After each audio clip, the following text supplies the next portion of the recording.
um, DNA testing worksheet and the DNA matches log that's in the Tracing Our Roots African Heritage in the Tracing I said Tracing Our Roots African Heritage Museum, in the Tracing Our Roots African American Genealogy workbook that I wrote. So today I'm going to be talking about this workbook, and in the back of it I have worksheets. I don't know if you've been to previous lives. So I created this book. Tracing Our Roots, Reclaiming Our Legacy is about African American heritage, genealogy, preserving your family legacy, and heritage preservation, as well as heritage travel. In the back of the book are some worksheets. The physical book was created so that you can tear the worksheets out and fill them out. You can make copies of them. There's also the ebook. However, because I self-published the book with Amazon, the ebook, the worksheets are not interactive. So if you go to my website, aishaladon.com, I have interactive PDFs that are, you can save them, you can download them, you can reuse them several times. They're $13. I believe it's like maybe 15 worksheets. So the worksheet interactive PDF is 26 pages long. The book itself is like 170 pages, I think. So if you want to see my screen and see what I'm talking about, hop over on YouTube, youtube.com/AishaLadon, AishaLadon, and I am going to share my screen. Let's see, if I can remember how to do it. Let's see.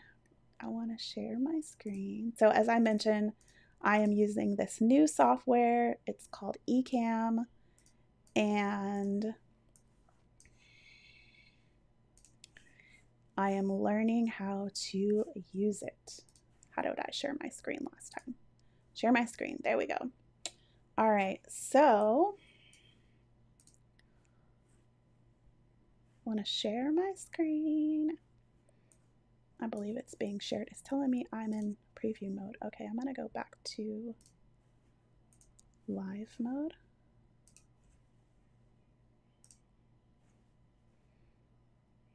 Can you share the book again? Yes, definitely. So this is the book. It's available on Amazon. So it's called Tracing Our Roots, Reclaiming Our Legacy, an African American Guide to Genealogy, Heritage Travel, and Heritage Preservation. And basically it's a book that you read, but it's got worksheets. So I talk a bit about my personal journey with doing my family research for the past 20 years. And I pretty much just documented the process, whether it's creating your family tree, DNA testing, digitizing your family records, digitizing your family photos, traveling to the places that come up in your DNA testing. I also talk about the various different types of DNA testing and what types of tests I suggest that you take depending on your situation, depending on your goals. And then in the back of the book are worksheets. So let's see, I will share the table of contents. So chapter 1 is about getting started, creating your research goal. Chapter 2 is about documenting your findings. Chapter 3 is conducting your research. Chapter 4 is all about DNA testing. Chapter 5 is about research challenges and roadblocks that you might come against. And then chapter 6 is about preserving your family history. And then the final part is the worksheets, which is what I'm covering today. So if you can see my screen, the first part of the DNA testing log. So the DNA testing log is a worksheet that basically allows you to keep track of more than one DNA testing company. So in my book, I talk about Ancestry.com, 23andme.com, AfricanAncestry.com. So the DNA testing log worksheet was basically created so that you can keep track of the company, the type of test that you took with that company, the test date and the kit number and the results that you got, and then the result analysis. So the first page, as I mentioned, the pages were designed to be reused and recreated. The first page has 3 lists. So you can do maybe Ancestry.com on the first one, 23andMe on the second one, and maybe African ancestry on the third one. So the first, I feel like the fields are almost kind of self-explanatory. Under company, you would put the name of the company. So what I mean by test type is Ancestry.com does autosomal testing. It's almost like rolling a dice. They're going to say, oh, you're 23% this and 10% that. That's what this type of testing is. Then the test date is the date that you took your test, and the results date is the date they most likely emailed you and said, hey, your results are in. So that is what that test date is for. Let me switch this back. Let's see. Okay, so then you have your kit number. African Ancestry gives you a kit number, but they don't have a database. They don't have a database where they store your results. Your kit number is really just for you to log in, and they do keep track of the fact that they gave you a DNA test so that you can do your citizenship or something like that. From what I've been told is Sierra Leone is the only country that offers citizenship at this time. So that's one of the number one questions that I get is people ask, how can I get citizenship? Can I get citizenship in Ghana? Can I get citizenship in Kenya? You can get citizenship in a lot of these countries. They have their different laws that enable you to get citizenship. However, Sierra Leone is the only country that I am aware of that allows you to get citizenship through DNA proof, and it has to be specifically with African Ancestry. It is a partnership that was created through African Ancestry specifically for this reason only. I believe that there are talks about doing the same thing in Guinea-Bissau, but traditionally you cannot have dual citizenship with Guinea-Bissau and another country. So I'm not exactly sure how that's going to work. So that is what the DNA testing log is okay, I have taken a test with Ancestry.com. It is an autosomal test. It's 20% this, 10% that. Then there is also 23andMe. You can do mtDNA testing. You can do Y chromosome testing with 23andMe, as well as African Ancestry. So I dive deeper into about this in my book. mtDNA testing is your mtDNA that women have, and it passes from a woman to her children, both male and female. So a man can take an mtDNA test, or a woman can take an mtDNA test. However, the results are not going to be 10% this, 30% that. What it does is it tests your DNA from mother to mother to mother. So if you are a male and you take the mtDNA test, it's going to tell you this is the DNA that your mother had, and her mother had, and her mother, and her mother, and her mother. So with African Ancestry specifically, they do, I believe, 500 to 2,000 years back. So that is how I was able to obtain my Sierra Leone citizenship, is my mtDNA test tested my mother to her mother to her mother to her mother, which traced, and it said that I have Mende and Temne DNA in Sierra Leone. I have Fulani and Jola ancestry in Guinea-Bissau, as well as Kru ancestry in Liberia. So this has helped me with my paper trail in my genealogy research, is I have the DNA. So now I'm trying to match my paper trail with the DNA testing. So I know I need to work my way backwards to end up with someone in Liberia, someone in Guinea-Bissau, or someone in Sierra Leone, and or maybe that person moved. Maybe those women moved. Maybe she was in Guinea-Bissau, especially because the Fulani people are known to have traveled. So maybe she moved to Liberia or Sierra Leone and got married, and maybe that family moved. So through 23andMe, I actually have been able to find a fourth cousin. Her mother is from Liberia. Her mother is actually the eldest of one of the founding presidents. I believe his name is Harry Johnson, I believe, was one of the founding presidents of Liberia through the Massaquoi family. So those are my fourth cousins in Liberia. And where they live, they are of the Vai people. They are very close to the border of Sierra Leone. So it kind of tracks and makes sense why I have ancestry in Liberia and Sierra Leone. The border's right there, and people go back and forth all the time.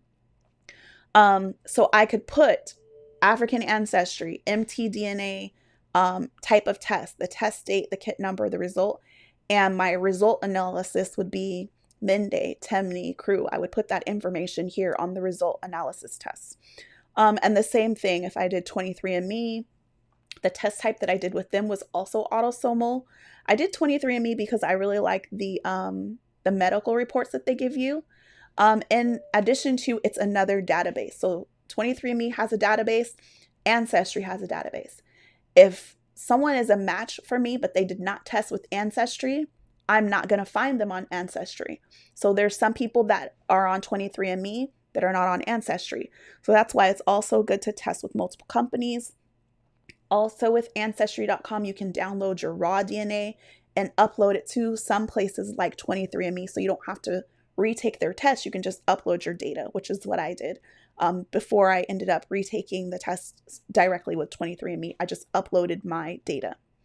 So you can write your test information on that worksheet. So the next worksheet that I want to share with you guys today is the DNA matches log. So I talked about 23andMe and Ancestry.com, and they have a database. This is the really good reason is, I joke and I posted on my stories earlier today, African Ancestry has this video where they're like, oh, I'm so excited to find out my DNA test. And you get the result, oh, you're 80% West African. Well, that's not really helpful because most of us know that already. But the benefit of taking those types of tests is to see who you match. Ancestry.com has the largest database in terms of if you are trying to find matches, if you're trying to find cousins, if you're trying to find people that you're related to, if you were adopted, if you don't know who your biological family is, Ancestry.com is the best testing company, I believe, to do that because they have the largest database. Basically, that's the go-to place that people go to get their tests done.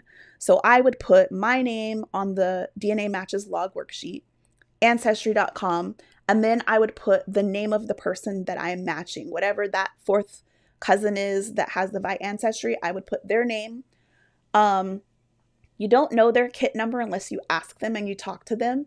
And then the shared CM means centimorgans. So the higher the number of centimorgans, that means the closer in relationship you are. Maybe they're a first cousin.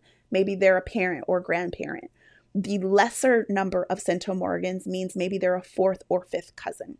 And then, of course, that last field is the estimated relationship. Are they a fifth cousin? Are they a fourth cousin? And it is an estimate because if you are on Ancestry.com, you will see that it will say, maybe this person is a cousin, but maybe they're your uncle, or maybe they're your niece, or maybe they're a nephew. So it is an estimate. And the only way to know is you have your paper trail. So a lot of people say, well, should I get DNA testing or should I just look at census records? You really need both because everything on census records isn't true. There's mistakes that have been made. There's typos. People tell you, oh, this is a cousin. That's really not a cousin. So you need the DNA proof. So they kind of back up each other. So that's what the DNA matches log worksheet that I created was intended for, is if you are working specifically on a certain goal. So not last week, but on Tuesday, I talked about your research goal, is if your goal is to find a fourth cousin or your goal is to create a family tree.